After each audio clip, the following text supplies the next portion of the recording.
Il y a un premier sens, qui est l'histoire d'une petite fille qui part à la quête d'elle-même, qui part à la quête d'une liberté, d'une envie de vivre, d'une envie de voyager.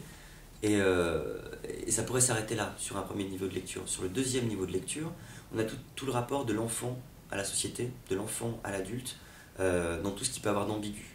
Voilà. C'est ça qui est très intéressant dans cette pièce.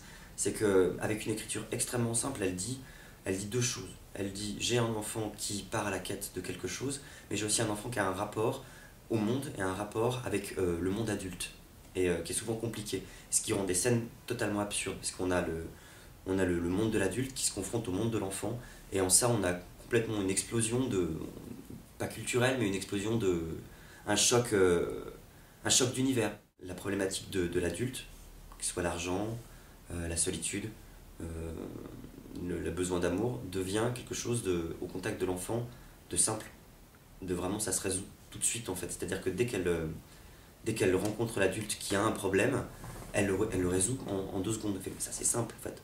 L'enfant, comme le décrit Sophia Freden, a une vision beaucoup plus claire, beaucoup plus simplifiée des choses, dans la mesure où il ne s'encombre pas, il va à l'essentiel. Et donc du coup c'est ce que l'adulte a du mal à faire en général, c'est-à-dire qu'il se complique forcément la tâche, et il s'enfonce et il se complaît dans quelque chose, alors que l'enfant ne se complaît pas. Il résout le problème tout de suite, et c'est ce qui donne quelque chose de très rythmique en plus sur le spectacle.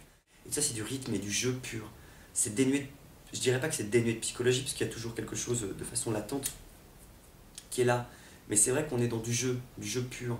On est sur de l'amusement, du jeu de comédien.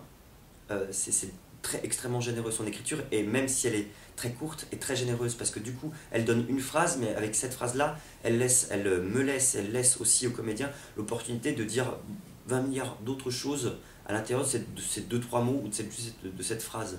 Et c'est ça qui est assez généreux de sa part, c'est à dire qu'elle laisse vraiment une énorme place par cette écriture extrêmement rapide et extrêmement incisive et vive, une très large part en fait au metteur en scène et au comédien d'inventer, il y a un champ de possible génial avec cette écriture, parce que du coup elle est vraiment